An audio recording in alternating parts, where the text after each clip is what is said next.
ఇక్కడ సిద్ధాంతి తర్వాత పూర్వపక్షవాదులు కూడా చెప్పుకొచ్చారు.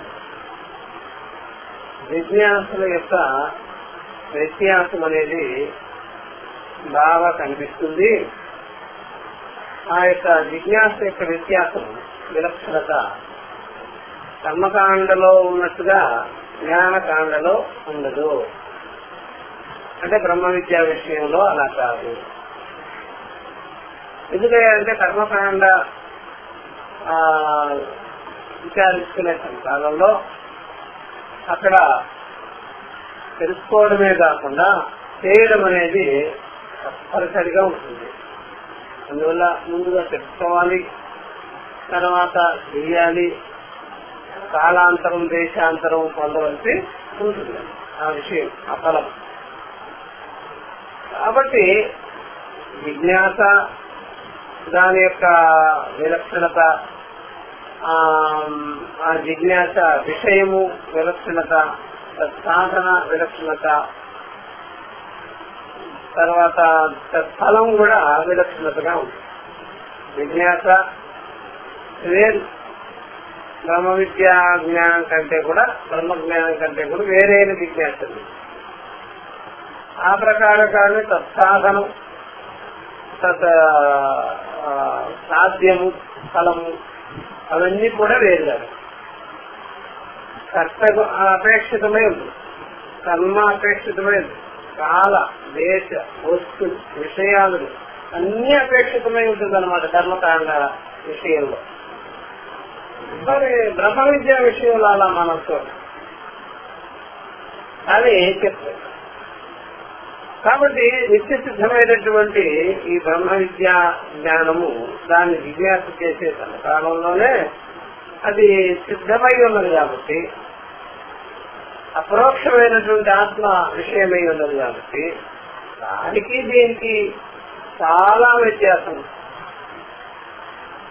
అసలు రెండు ఒక చోట చేరే విషయంగానే కనబడి కదా.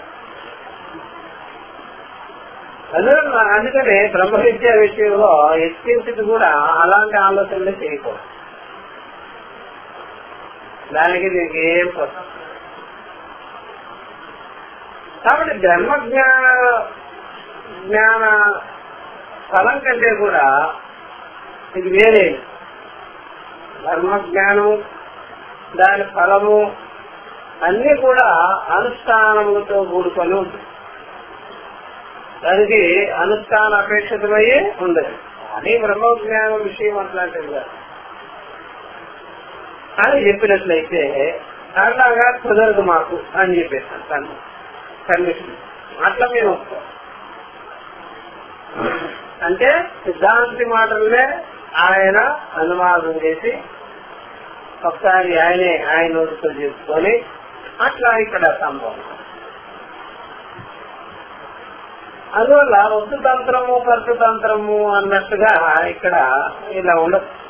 కర్తృతంత్రమే, ఆద్యోపాంతం కర్తృతంత్రమే. అంటే ఆ యొక్క ఈశావాస్య ఉపనిషత్తులో ఉండేటువంటి రెండవ మంత్రాన్ని బాగా ఫాలో అవ్వాలి. పూర్వన్నేవ ఇహ కర్మాణి జీవికేత.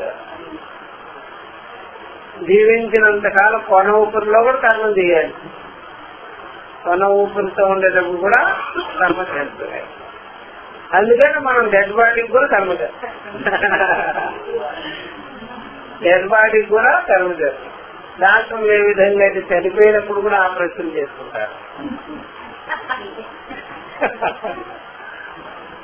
చనిపోయినటువంటి ఆ యొక్క శవానికి కూడా ఆపరేషన్ చేసి మందులు మింగిస్తారు, సెలైన్ పెట్టిస్తారు.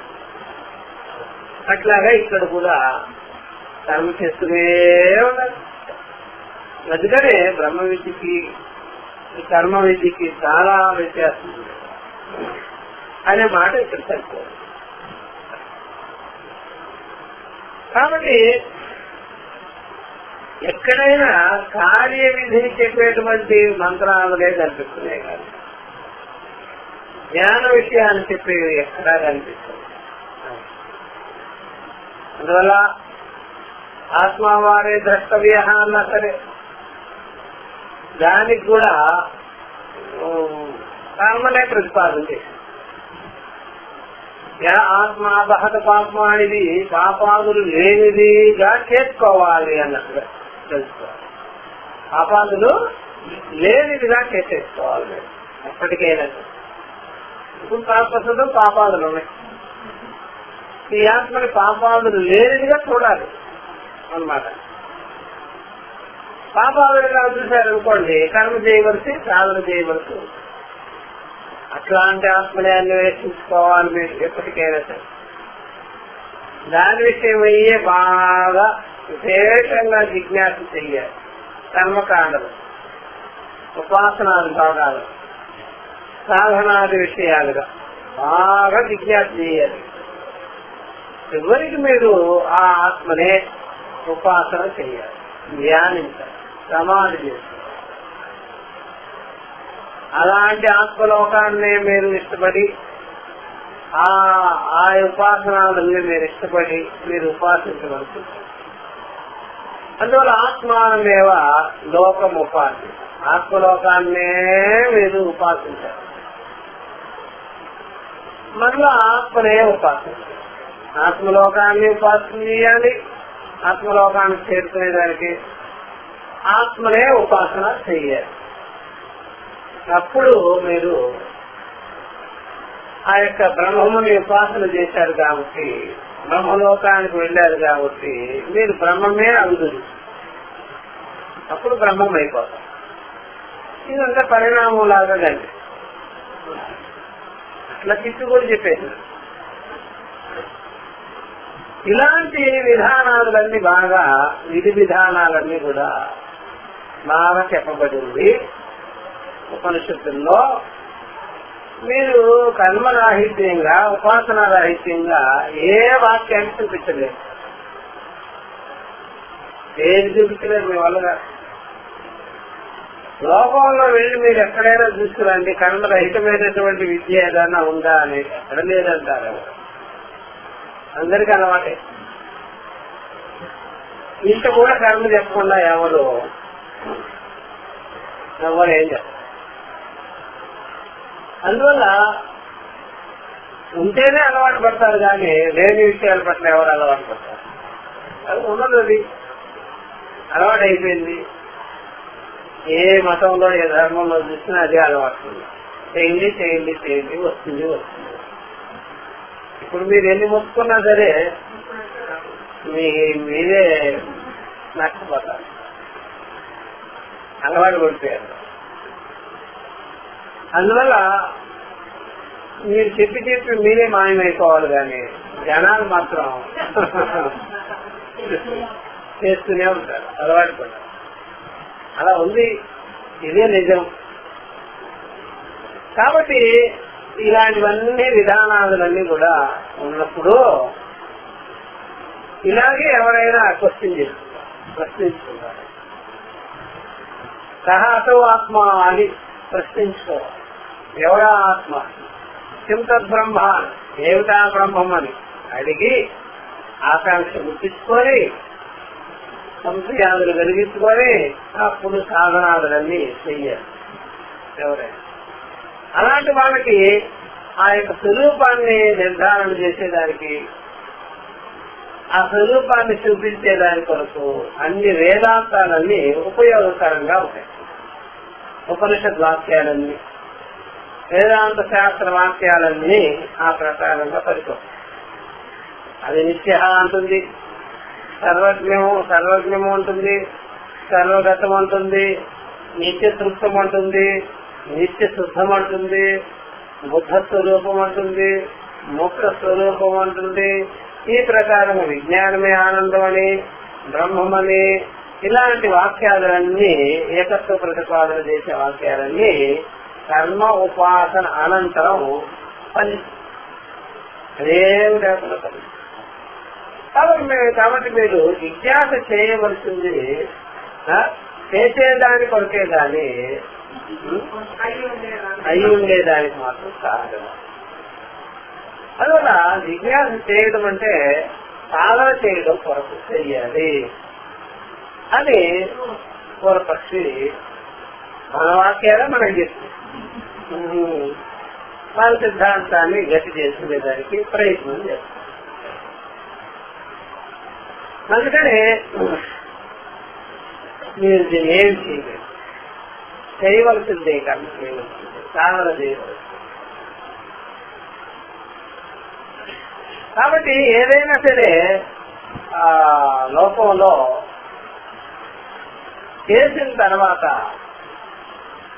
పొందే వస్తువు చేసేదాని కోసమే ఉంటుందే గాని, చేయించుకునే దానికోసమే ఉంటుందే గాని, చేసిన తర్వాత ఇంకా చేయొద్దు అనేటువంటి ఫలం ఏదైనా ఉందా? ఉండదు కదా. అట్లాగే ఇది కూడా నిరంతరము చేస్తూనే ఉండాలి. అందువల్ల అది నిత్య కర్మ అవుతుంది, నిత్యము చేయడమే అవుతుంది. నిత్యము చేయడం, నిత్యము మనం తృప్తి పొందుతూనే ఉండాలి, నిత్యము శుద్ధం చేస్తూనే ఉండాలి. సరే, అట్లాగా వదిలివేసేస్తారన్నమాట. అంటే ఎప్పుడు కూడా చేస్తూనే ఉండాలి, ఎప్పుడు శుద్ధి చేస్తూనే ఉండాలి, ఎప్పుడు ఆ ప్రకారంగా కర్మను అంటి పెట్టుకునే ఉండాలి. అలాంటి జ్ఞాన విషయాన్ని మీరు జిజ్ఞాస చేయవచ్చు. జరా ఇది కర్మిష్ఠుల యొక్క భావన. ఆ కర్మిష్ఠులు ఉపాసనాది పద్ధతులు కూడా ఇదే పద్ధతిలో అవలంబిస్తారు. అందుకనే ఈ ప్రకారం చేయాలి, ఈ ప్రకారంగా స్థితి వాక్యాలన్నీ ఉన్నాయి, ఇలాగే మనం తెలుసుకోవాల్సి ఉన్నది. ఇలాగా తదు ఉపాసనాస్య, తద్ బ్రహ్మ అథవా ఆత్మ ఉపాసనాస్య, బ్రహ్మ గాని ఆత్మ గాని వాటి ఉపాసన వల్ల శాస్త్ర దృష్ట అదృష్ట మోక్ష ఫలం భవిష్యతి. శాస్త్రంలో కనిపించేది అక్షరాల రూపంగా, వచనాల రూపంగా, వాక్యాల రూపంగా, ఉపదేశాల రూపంగా ఉండేటువంటి అదృష్టమైన మోక్షం ఉండే అది లభిస్తుంది. శాస్త్రంలో ఎలా కనిపిస్తుంది మీకు? శాస్త్రంలో వాక్యాల రూపం, అక్షరాల రూపం, ఉపదేశాల రూపం కలిపి శబ్ద రూపంలో గోచరమవుతూ ఉండేటువంటి దుష్ట విషయం చేయగా, అది అదృష్ట విషయం కాబట్టి ఆ అదృష్ట విషయమైనటువంటి మోక్షాన్ని మీరు చేయగా చేయగా చేయగా చేయగా చేయగా ఫలం భవిష్యత్ పొందుతారు. కాబట్టి ఇప్పుడు శాస్త్రంలో ఊరికే మాట మాత్రమై ఉంది, శబ్ద మాత్రమై ఉంది. అది అదృష్ట విషయమే గాని ఫలం అనేది దుష్ట విషయం కాదు. సాధన అనేది దుష్ట విషయం, ఫలం అనేది అదృష్ట విషయం. సాధ్యము అనేది ఉంది, అది అదృష్ట విషయం. సాధన అనేది ప్రజెంట్కు అసమానంలో సాధన. కాబట్టి చేయగా వస్తుంది. ఏ మాట చూసినా సరే అది గంపుడు విషయమే కానీ తిరుడు విషయం మాత్రం కాదు. తిరుడు విషయం కాదు, గంపుడు విషయం ఏదైనా. అందువల్ల మీరు ఏ వాక్యాన్ని ఆ విధంగా ముడిసరుకుగానే భావించాలి కానీ, ముడిసరుకుగా భావించాలి కానీ సిద్ధ వస్తువుగా భావించవచ్చు. ఇన్స్టెంట్ అనేది ఏది లేదు. అందుకని మీరు శాస్త్రంలో చూసే వాక్యాలన్నీ అది దృష్టమే, తత్ఫలం మాత్రం అదృష్టం. కాబట్టి అదృష్ట రూపమైన మోక్షాన్ని మీరు ఫలంగా తెలుసుకోవాలి, అదే అవుతుంది. ఆ ప్రకారంగా మీరు పొందవలసి ఉంది, అలా తెలుసుకోవాలి అని ఇంత స్పష్టం చేసేస్తారు. కాబట్టి ఇలా ఎవరైనా సరే శాస్త్రంలో చూసినంత మాత్రం చేత ఫలం అనేది కనిపిస్తుంది కాబట్టి, సాధనే కనిపిస్తుంది కాబట్టి సాధనాన్ని గౌణంగా తీసుకున్నాం. సాధన ఏం చేయాలి? గౌణంగా తీసుకున్నాం. అది ఎత్తుకే. అంటే ఎవరైనా సరే మన ఇంటికి ఈ శాఖల వాణి కబుర్లాగా ఎవరైనా కబుర్లు చెప్పేదానికి వస్తే వాళ్ళకి కాఫీ టీలు ఇవ్వం కదా. మీ ఇంటికి మా యొక్క యజమాని వస్తాడండి చెప్పారు అని చెప్పగానే యజమాని కోసం కాఫీ సిద్ధం చేస్తాడు కానీ కాఫీ టీలు అని చెప్పిన వాళ్ళకి కాదు కదా. అలాంటి శాస్త్రానికి కూడా మనం అదే ప్రాముఖ్యత. ఎందుకని నువ్వు చెప్పావు కానీ చేస్తే కదా వచ్చేది, దానికే ముందు ప్రపంచం నీకు కాదు. కాబట్టి ఈ శాస్త్రానికి అంత మాత్రమే ప్రాధాన్యం. అట్లా అయిపోద్ది కర్మిస్తుంది పని. ఎందుకని ఈ యొక్క సాధన దృష్ట విషయంగా ఉంది, సాధ్యము అదృష్ట విషయంగా ఉంది మోక్షము. కాబట్టి మోక్షానికి ప్రాధాన్యత కానీ శాస్త్రవాక్యాలకు దాని అన్నప్పుడు అప్రామాణికత కూడా వస్తుంది. ప్రామాణ్యం కోల్పోతుంది, ప్రామాణ్యం కోల్పోవచ్చు. అందువల్ల వాళ్ళకి ఏం చేయాలి అర్థం కావడం. అందువల్ల చిత్త సమకాలంలోనే అర్థమైపోవాల్సిన విషయాన్ని తర్వాత పొందవలసింది అని చెప్పగానే చెప్పే విషయం గౌణమైంది, ముఖ్యంగా ఉన్నది. అది మనం దాన్ని సరిగ్గా వినం కూడా, అర్థం కూడా చేస్తాం. అలా అయిపోతుంది. అందువల్ల అప్పుడు మీకు జ్ఞానం కలిగించకుండా అయిపోతుంది. కాబట్టి జ్ఞానం కదా ముఖ్యం, అదే కదా, జ్ఞానము ముఖ్యం.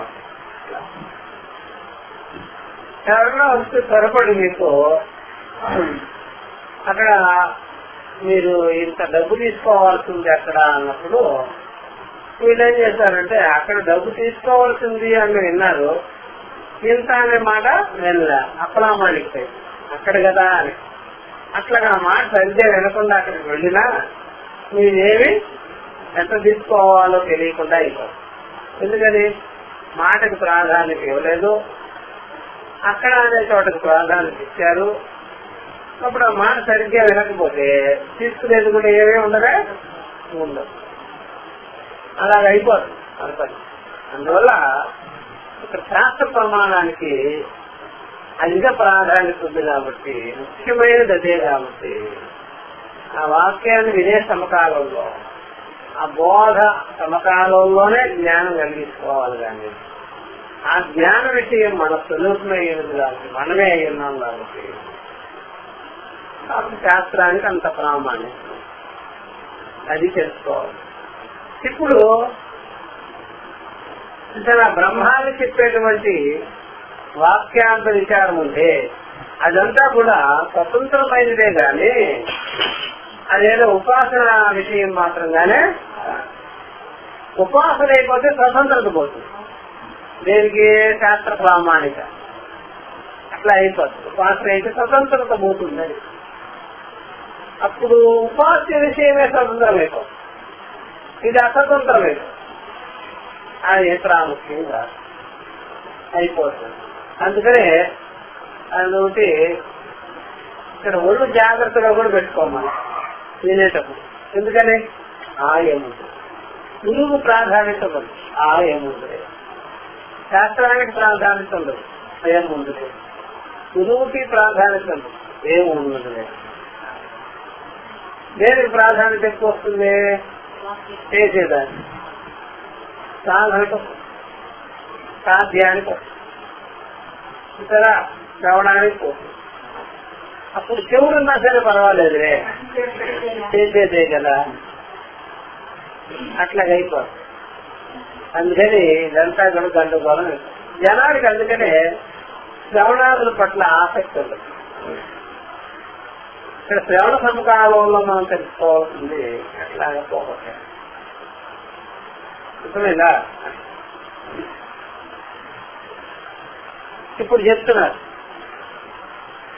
ఇంకొక మాట, వేదములు ఆ తత్వాన్ని చెప్పినంత మాత్రం చేత అదేం సార్థకతకు రాదు, ఉపయోగానికి రాదు అని పూర్వపక్షం ఇంకోటి అయింది సరే.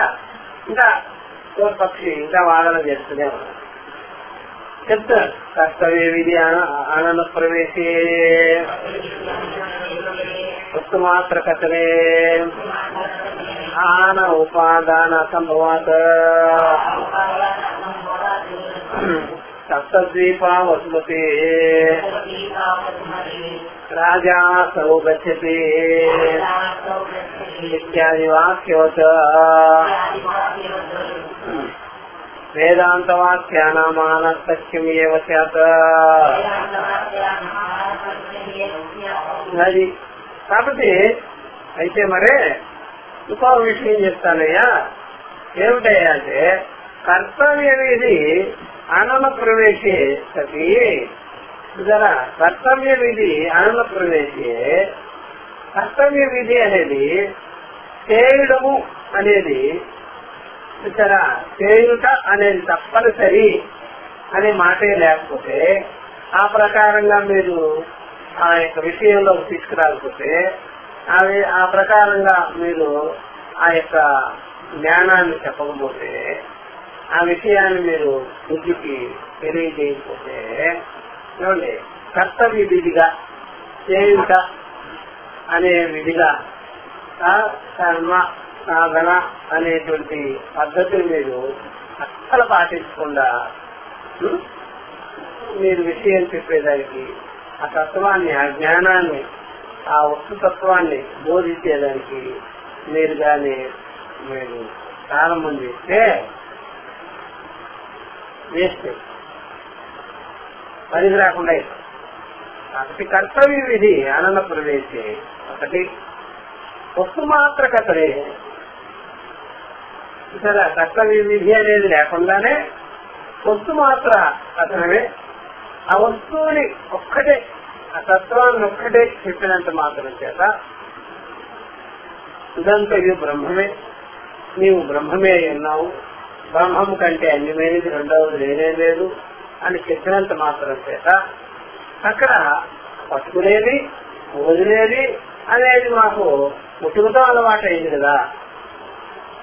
చూసారా ఆన ఉపాదాన సంభవాత్ గ్రాహ్యములు లేకపోవటం చేత వదులుకునేది పట్టుకునేది లేకపోవటం చేత ఇలాగా నియమ నిబంధనలు ఏమి లేకపోవటం చేత ఇలాగా మనం చేసేటువంటి ఆచార విచారాలు అసలు లేకపోవటం చేత అక్కడ చేరిన తర్వాత ఇది మానే, ఇది నేర్చుకున్నా, ఇది వదిలా అనేది ఏమీ లేకపోవడం చేత మీరు అక్కడ వదిలింది లేదు పట్టుకున్నది లేదు అనేది లేకపోవడం చేత అది వ్యర్థమైపోతుందయ్యా. అందుకని ఎక్కడికి పోయినా సరే వదలడము పట్టుకోవడం ఉంటుంది. ఇది వరకు అక్కడికి వెళ్లే ముందుగా నాకు గడ్డం లేదు, గడ్డం పెంచుకున్నా, అక్కడ వెళ్లే ముందు నాకు దిట్టుండేది, దిట్టు కత్తిరించుకున్నా, అలాంటివన్నీ ఇదివరకు బొడ్డు కట్టు ఏమి లేదు, ఇప్పుడు బొడ్డు కట్టు అన్ని వచ్చాయి. ఇదివరకు నేను ఇది తినేవాడిని, ఇది తింటాంలే, ఏదో వైద్యమా, ఇట్లాంటివన్నీ నేను నేర్చుకోలేదు, వాళ్ళు చెప్పలేదు అంటే అక్కడ విధి విధానాలేమి చెప్పాలి. అసలు రోజుగా విచారం చేస్తే పరమార్థ విషయంలో మనం చేసేవి రవ్వంత కూడా పనిచేయదు. మనం ఏమేమి పెట్టుకున్నామో పరమార్థ విషయంలో స్త్రీలన్నా పనికిరాదు, పురుషులన్నా పనికిరాదు, భార్యాభర్తలన్నా పనికిరాదు, దేవుడు అన్నా పనికిరాదు. ఏమేమి పెట్టుకున్నామో మనం నీటంట నిజాయితంట ఏమి పనికిరాదు పరమార్థ విషయం. అవన్నీ మన స్వార్థంతో పెట్టుకుంటాం, మన ఈశ్వరాశ్రయాల వల్ల పెట్టుకుంటాం. అర్థమైందా? ఒకసారి డీప్గా ఆలోచన చేస్తే లోతుగా ఆ పరమార్థమై అంశుల్నే టచ్ చేసినామంటే పనే తమాషగా మనం పెట్టుకున్నవన్నీ ఎంత అద్భుతంగా ఉంటుందంటే ఏంట్రా బాబు మనం పెట్టుకున్నాం.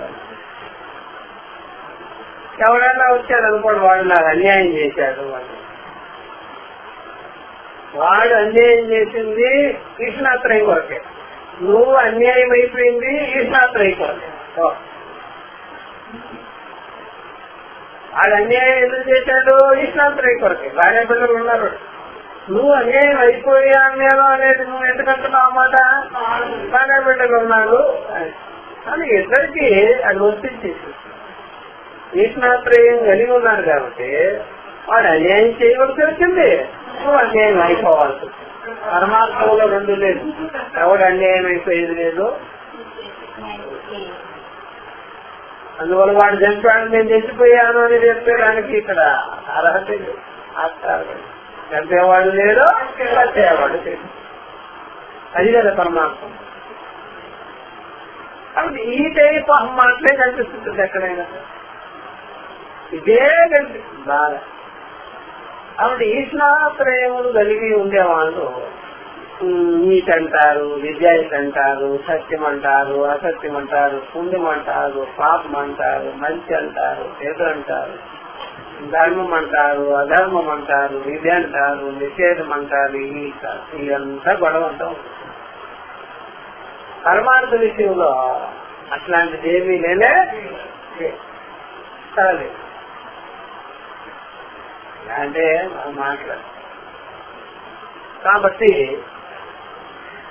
చాలా పూర్వపక్షి ఇలాగా ఆయనకి చెప్పుకోవచ్చు. వస్తు మీరు పరమార్థ విషయంలో వస్తు మాత్ర కథనమే ఉంటుంది. వస్తువు దాని యొక్క స్వరూపాన్ని యాక్టీవ్ గా అక్కడ మన ముందు వచ్చటమే ఉపదేశం ద్వారా.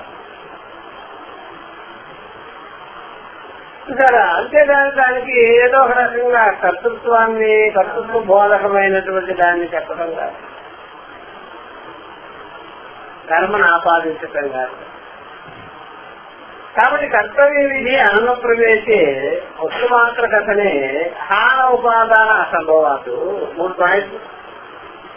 కర్తవ్య విధి లేకుండానే వస్తువుని ఉన్నతున్నట్టుగా చెప్పేయడము, దాంట్లో తీసుకునేది వదులుకునేది పట్టుకునేది ఏమీ లేకపోవడము, ఈ మోతాదులో ఇంత తీసుకోవాలి ఈ మోతాదులో ఇంత తీసుకోరాదు అన్నట్టుగా విధి నిషేధాదులు అన్ని లేకపోవడము, వదులుకునేది పట్టుకునేది అనేది లేకపోవడము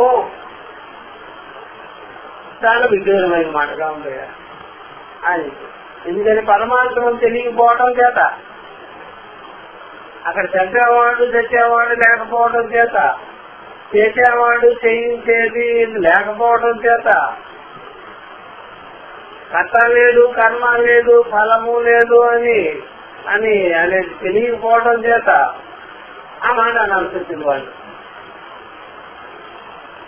అదేదో సప్తద్వీప వసుమతి సప్తద్వీప వసుంధర అని చెప్పినట్టు 7 ద్వీపాలతో కూడుకున్నది భూమి పృథివీ అని చెప్పినట్టు.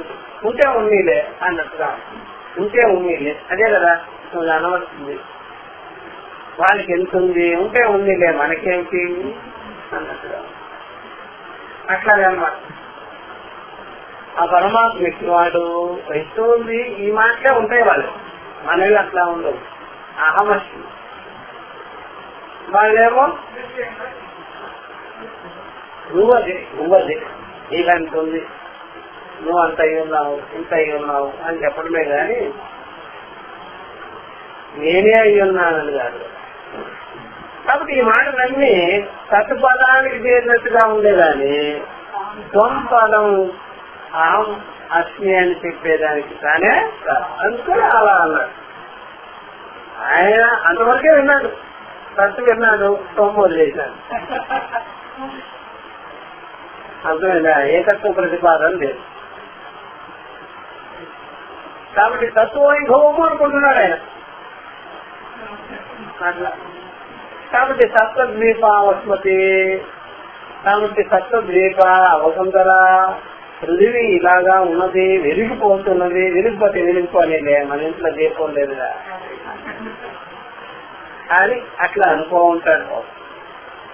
రాజా అసౌ గచ్చతి, అదిగో అసౌ రాజా గచ్చతి, అదిగో రాజుగారు వెళ్ళిపోతున్నారు, సీఎం గాని వెళ్ళిపోతున్నారు, వాడు వెళ్తే వెళ్ళే మనకేముంది. అందువల్ల రోడ్డు పక్కన పెట్టుకోండి బడ్డీ కొట్లు. ఇప్పుడు సీఎం గారు వెళ్ళిపోతున్నారండి, వెళ్తే వెళ్ళేలే, మన వ్యాపారం మనకుంటుందిలే, వాటితో మనకేం పని. అందుకని రాజాతో గచ్చతి అన్నట్టుగా ఉంది.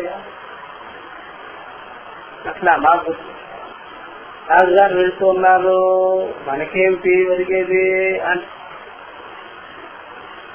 ఇత్యాది వాక్యంతో ఇలాంటి వాక్యాల వలే వేదాంత వాక్యానం ఆనర్ధక్యం ఏవ శాత. వేదాంత వాక్యాలు కూడా ఆనర్ధక్యం. పూర్వకాలానికి ఇప్పుడు కాలానికి వ్యత్యాసం కూడా ఉన్నది, కొద్దిగా గమనించవచ్చు. పూర్వకాలం రాజుగారు వెళ్తున్నారంటే మనకు ఒరిగేది ఏముంది. ఇప్పుడు సీఎం గారు వెళ్తున్నారంటే మనకు కూడా కష్టం వస్తుంది. ఏమోగా వచ్చేదంటే బిర్యానీ టైం, రోజు వారు పని లేకుండా కూలి,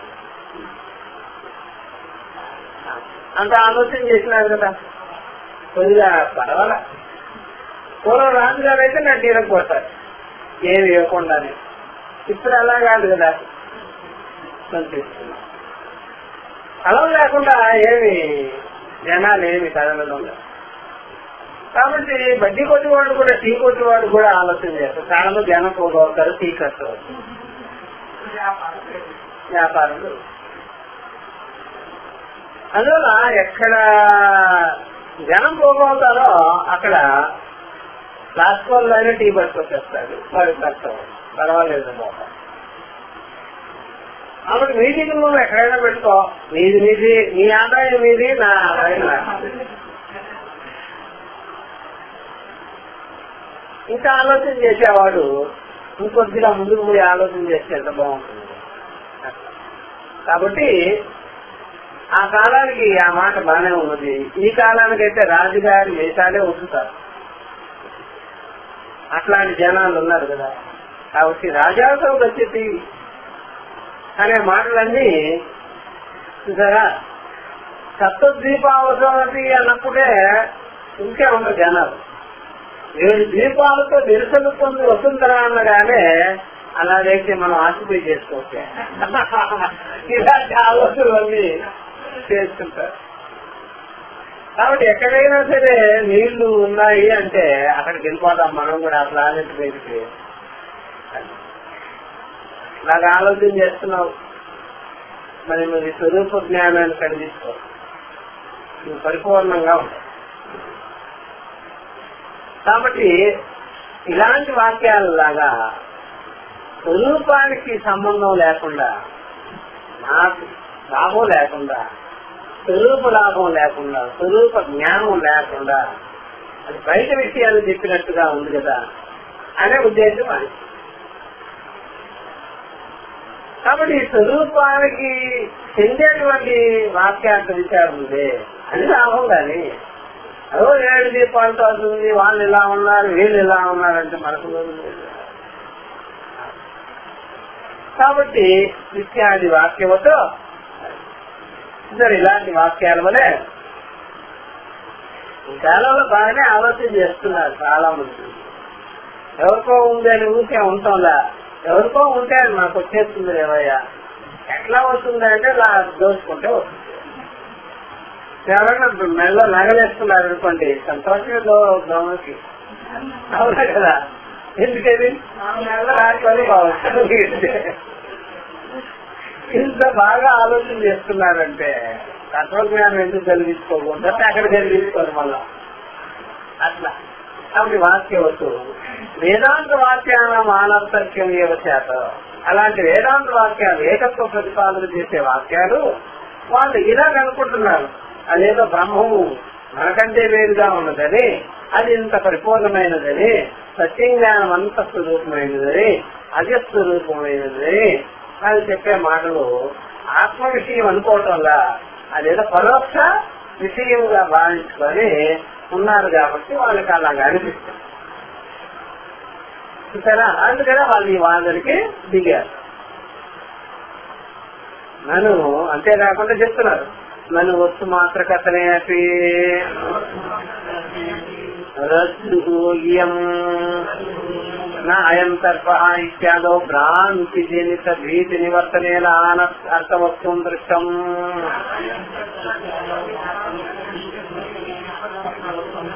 దృష్టం తథా ఇహ అపి అసంసారి ఆత్మవస్తు కథనేన సంసారిత్వ భ్రాంతి నివర్తనేన అర్థవస్తు స్యాత్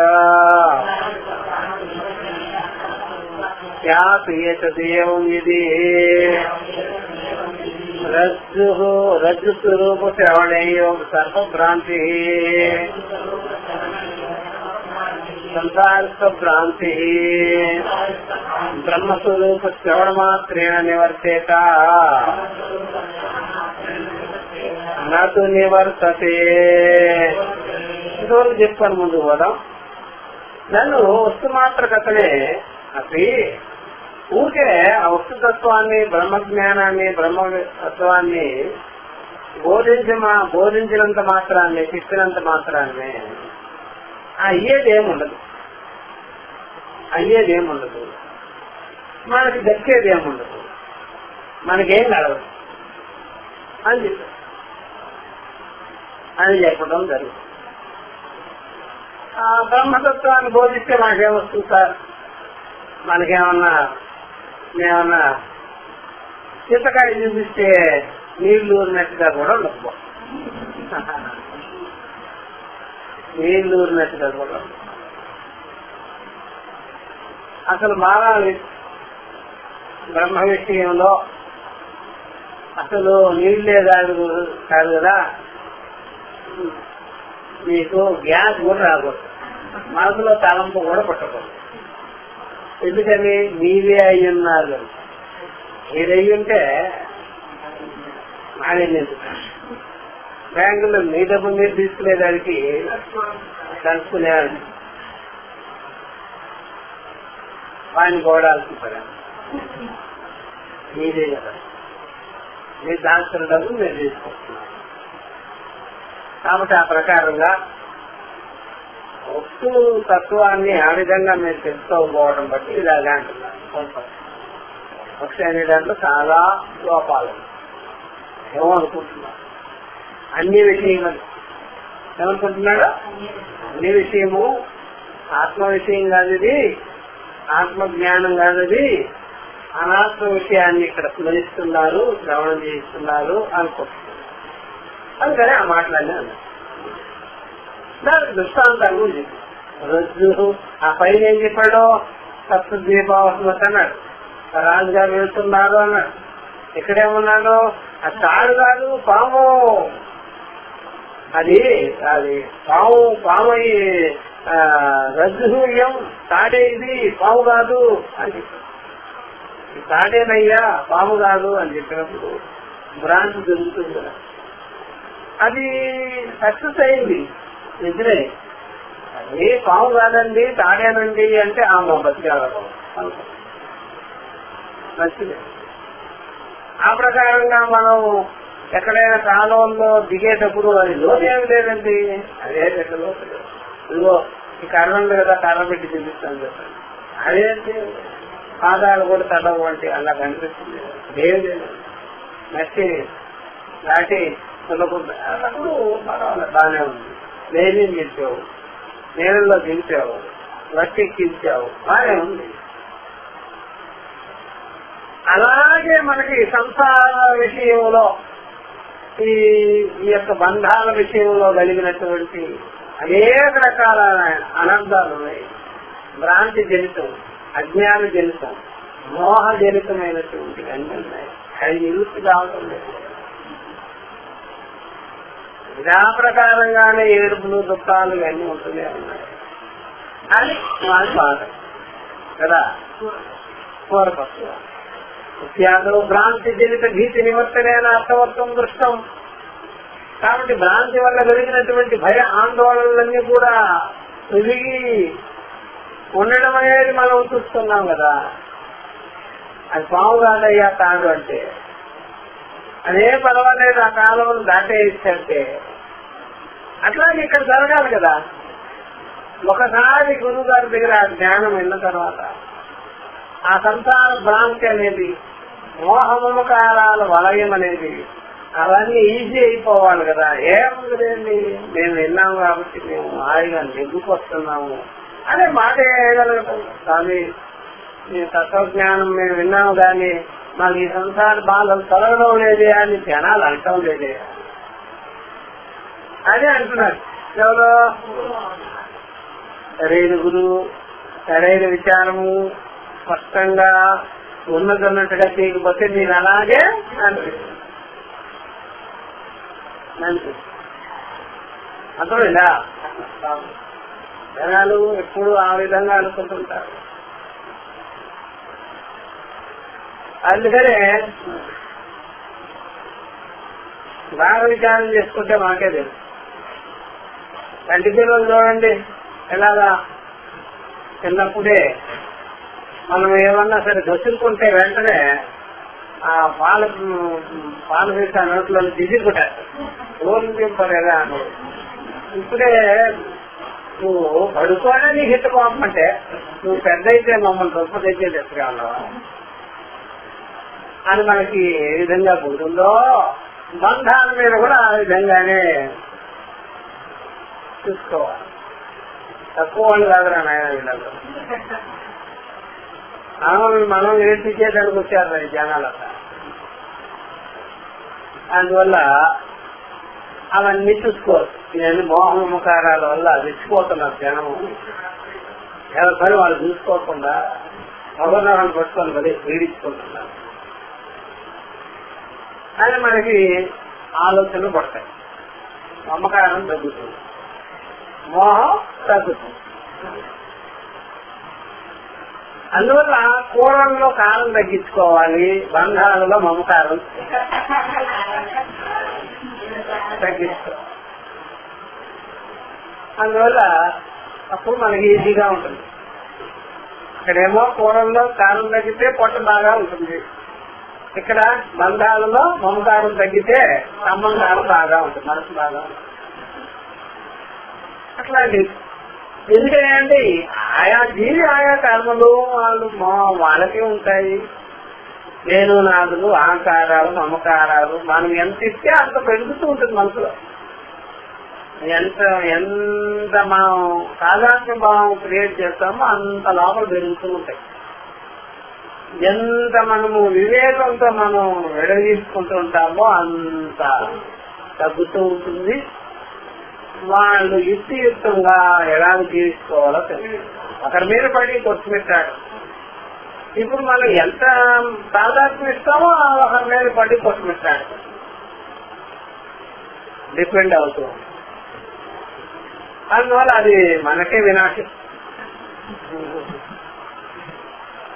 మనకే అవన్నీ లేకపోయినాయి. అందువల్ల అటకల మీద వస్తువులు సర్దినట్టుగా మన నెత్తిన వీళ్ళందరూ సర్దుకుంటే మనమే పోతాం.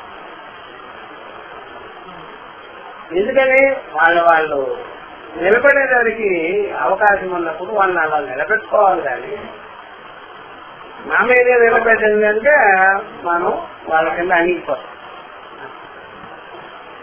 ఇవన్నీ చెప్తుంది వేదాలు. సర్వభూతాల్లో సమానంగా ఈ చైతన్యం అనేది వ్యాపించుకోవాలంటే ఎవరు వాళ్ళు చూసుకోవాలి. కానీ ఎవరు ఉపాధి వాళ్ళు చక్కబెట్టుకొని పోవాలి. కానీ ఉపాధికి లొంగకూడదు, ఉపాధి సంబంధాల వల్ల కలిగేటువంటి మోహమకారానికి లొంగకూడదు.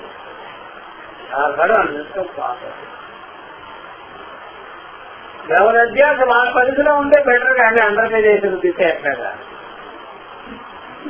నీ అధ్యాసం నీ దగ్గరే పెట్టుకో, నా అధ్యాసం నా దగ్గర పెట్టుకుంటా అంతే.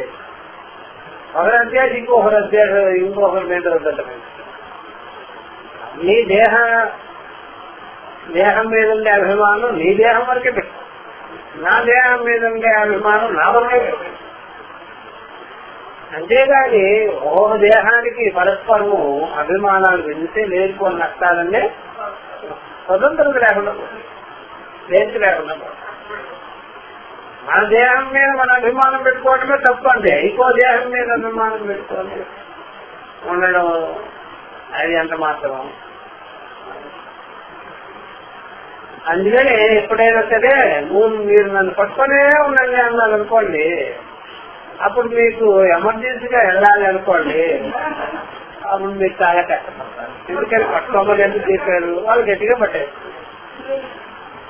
అందుకని నా స్వేచ్ఛగా నన్ను వదిలేయండి అన్నట్టుగా ఉండాలి మనసులో. అప్పుడు మనం ఫ్రీడంగా జీవిస్తాం.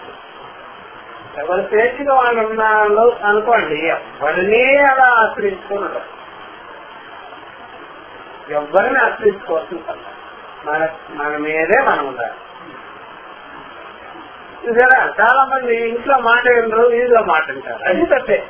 నువ్వు ఇంట్లో మాట విన్నవాడు వీధిలో మాట కూడా వినుకో, ఎవరి మాట వినుకో. దెయ్యం మాట వినుకో, దేవుడి మాట వినుకో. నీ పాటకు నీ మాట నువ్వే వినుకో. అది బెటర్.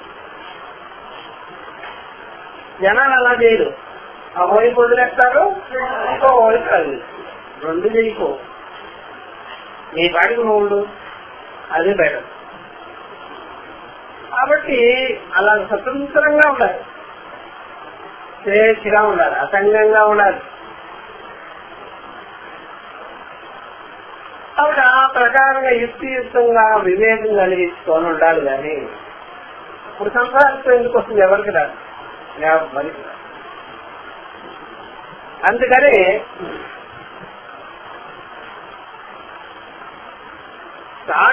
తాడనయ్యా, అది పాము కాదయ్యా అంటే ఆ భ్రాంతి తొలిగి వాడికి భయము అవన్నీ తొలుగుతాయి కదా.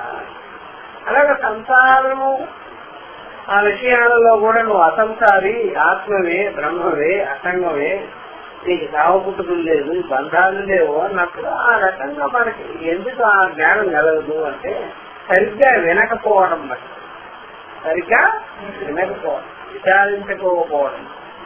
అందువల్ల బాగా విన్నవాడికి నాకు బంధాలు ఉన్నది అని చెప్పలేదే. విషయం బాగా స్పష్టమైన వాడికి ఇదివరకు ఏ ప్రకారంగా తాపత్రయాలు దుఃఖాలు ఉండేవో అట్లా ఉండవే. పిల్లలు మనకి ఇంకా ధైర్యం చేస్తారు.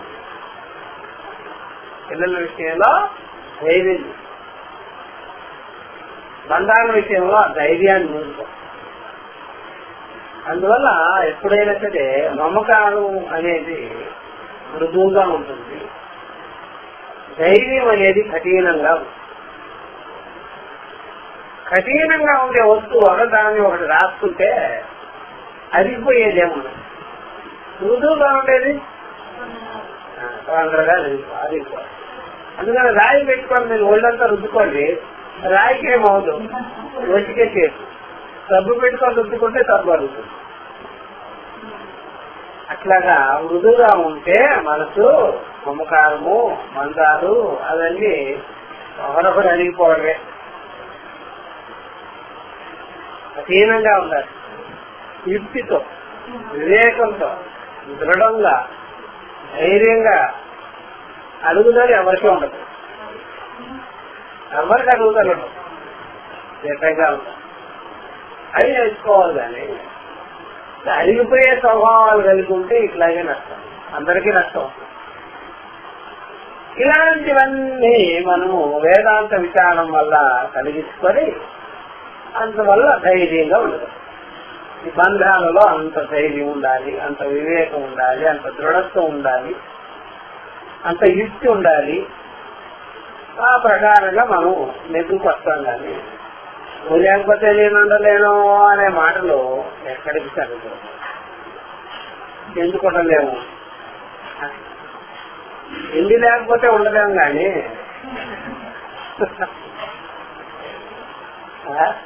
బంధాలు లేకపోతే ఎందుకు ఉండలేము, అంత ఉండగలుగుతాం.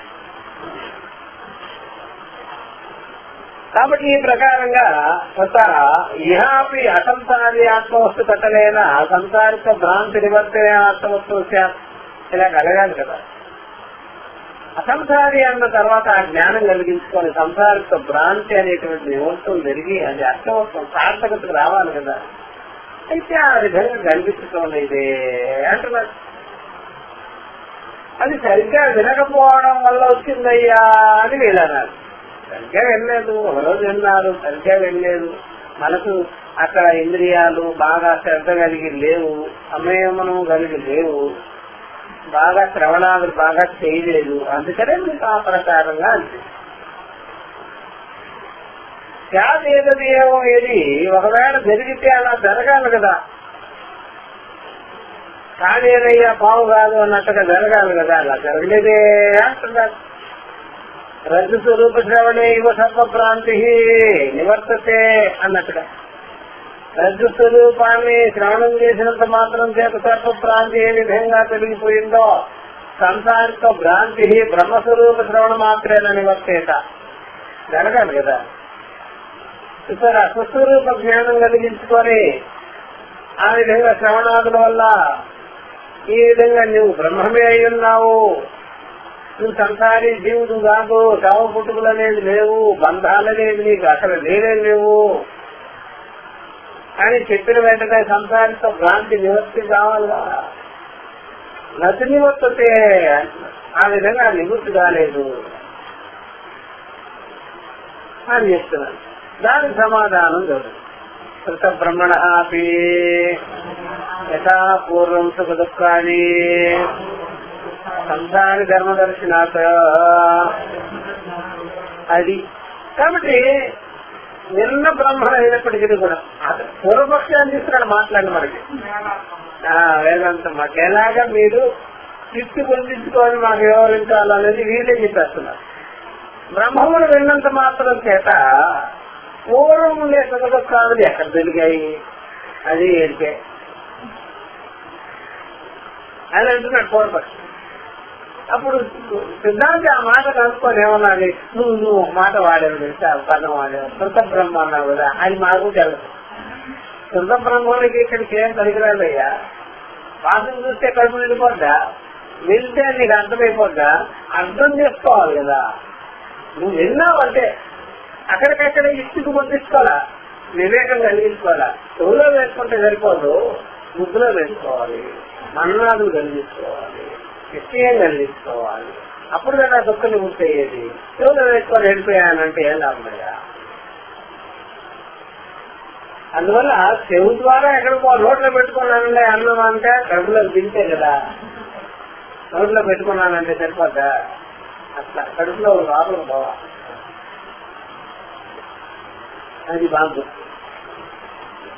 అందువల్ల కృష్ణ బ్రహ్మణ అపి బ్రహ్మమును విన్నవాళ్ళు కూడా వేదాంత శ్రవణం చేసిన వాళ్ళు కూడా పూర్వం వాళ్ళకి ఎలాగ సుఖ దుఃఖాదులు ఉన్నాయో, సంసారిక భ్రమ ఎలాగా ఉన్నదో, ఆ సంసారిక ధర్మాలు ఎలాగా ఉన్నాయో అదే దర్శనమిస్తూ ఉన్నదయ్యా. వాళ్ళందరూ కూడా ప్రొఫెషనల్ లిజనర్స్ చెప్పాలి. ఏదో కాలక్షేపానికి ఏదో చెవులో ఏదో మంచి మాట పడాలి అని వచ్చిపోయేవాళ్ళే కానీ ఏమి విజ్ఞాసులు కాదు, ముముక్షులు కాదు, తీవ్రం ఏమి లేదు. ఊరికే మామూలుగా అట్లా కాలక్షేపం చేస్తున్నదానికి వేదాంత శ్రవణాలు ఊరికే చేస్తున్నారే కానీ అదేమి అక్కడ అర్థవంతముగా అది బాగా స్పష్టం చేసుకునేటట్టుగా అది సంశయాదులు తొలగించుకునేటట్టుగా వాళ్ళు విచారిస్తూనే అవతం చేస్తారు. శ్రోతవ్యో మంతవ్యో నిధిధ్యాసితవ్య చెప్తారు. శ్రోతవ్య మంతవ్య నిధిధ్యాసితవ్య ఇది శ్రవణ ఉత్తరకాలయో మనం నిధిధ్యాసనయో ఇది దర్శనాత్ తస్మాత్ ప్రతిపత్తి విధి విషయతయా ఏవ శాస్త్ర ప్రమాణకం బ్రహ్మాభ్యపుగంతవ్యమితి. శ్రోతవ్యో మంతవ్యో నిధిధ్యాసితవ్య అనేది శ్రవణంలో ఇంక్లూడింగ్ అని చెప్పుకోవటంలో వాళ్ళు శ్రోతవ్యో మంతవ్యో నిధిధ్యాసితవ్య అనేది ఉపదేశ అంతర్గతమే, అది శ్రవణ అంతర్గతమే, అది ఆత్మానాత్మ వివేక విచార అంతర్గతమే అని తీసుకోవడంలో వాళ్ళు శ్రవణం ఒక్కటే తీసుకొని మనం నిధిధ్యాసంలో అదేమో ఇంట్లో చేసుకోవాల్సిన సాధన క్రమం అన్నట్టుగా పెట్టారు. విడగొట్టే విషయం శ్రవణంలోనే మనన నిధిధ్యాసంలో ఇంక్లూడింగ్ అయిపోతుంది. ఇవన్నీ కలిపి గురుముఖంగా వినియోగించాల్సిన సమకాలంలోనే వస్తుంది. అది మననం అనేది శ్రవణమే గాని శ్రవణంలో భాగమే గాని, నిధిధ్యాసం అనేది శ్రవణంలో భాగమే గాని, ఉపదేశంలో విచారంలో వివేకంలో భాగమే అవుతుందే గాని గురుముఖ విచార సమకాలంలో అది పర్యస్థానం పరిసమాప్తమయ్యే విషయాలే గాని తదుపరి చేయబడుతుంది ఏమీ లేదు. ఒకవేళ చేసినా సరే అది కూడా శ్రవణ అంతర్గతం. ఇలా మేము విన్నాము, ఇలాగ మననం చేసుకునే విషయాలన్నీ ఇలా విన్నాము, ఇలా నిశ్చయానికి వచ్చినవన్నీ మేము విన్న విషయాలే, తెలుసుకున్న విషయాలే, గురువు దగ్గర విన్న విషయాలే, విచారించుకున్న విషయాలే అని రావాలి. కానీ నేను ఏదో కొత్తగా ఆవిష్కారం చేసినాను అనిపిస్తున్న విషయంగానే వీళ్ళు ఏం చెప్తారంటే శ్రవణం తర్వాత ఉత్తరకాలం, శ్రవణం తర్వాత ఉత్తరకాలయో శ్రవణ అనంతరము తర్వాత చేయవలసింది మనం నిధిధ్యాసంలో విధి అనేది కనిపిస్తుంది.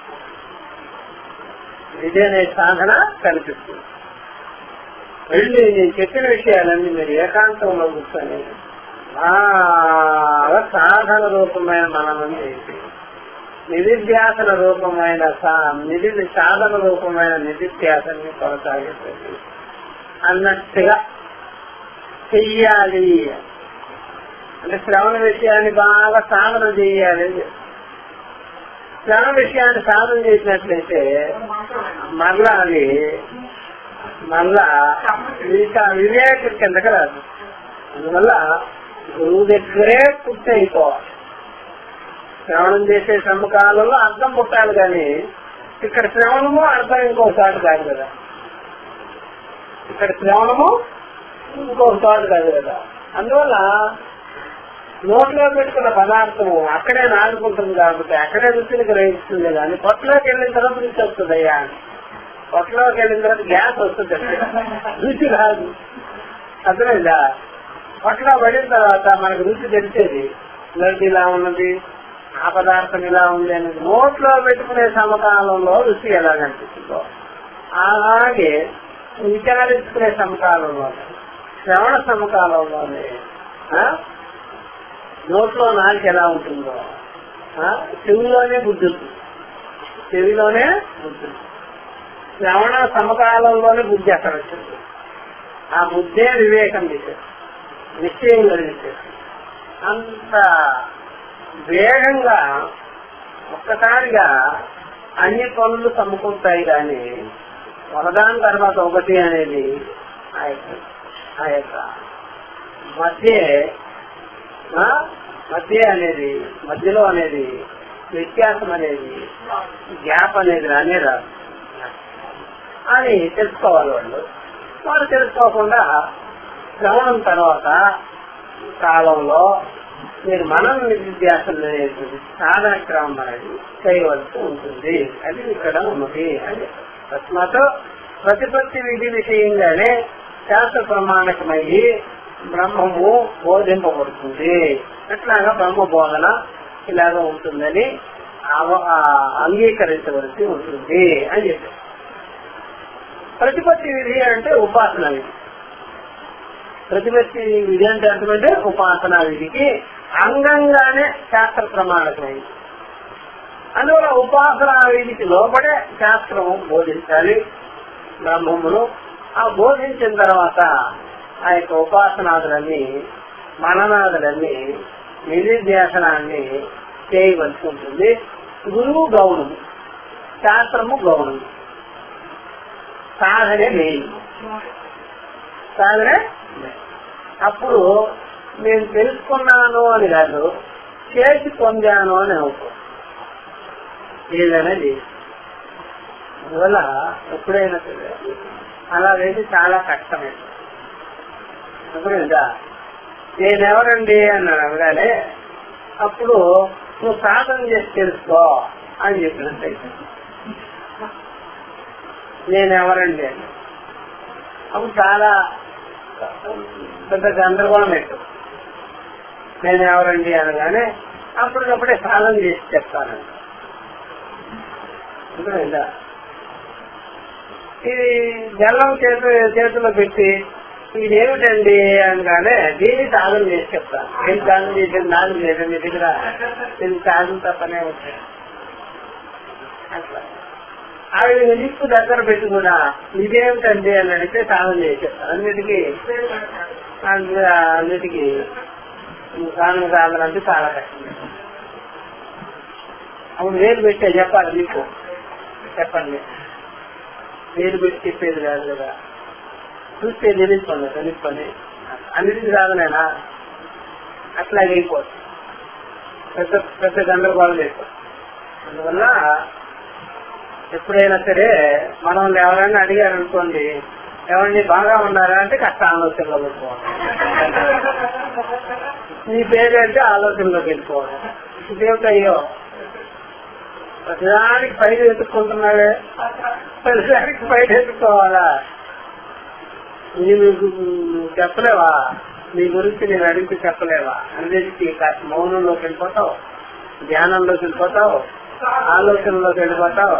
అసలు మరి ఇక్కడ ఉన్నావా లేవా? ఆత్మ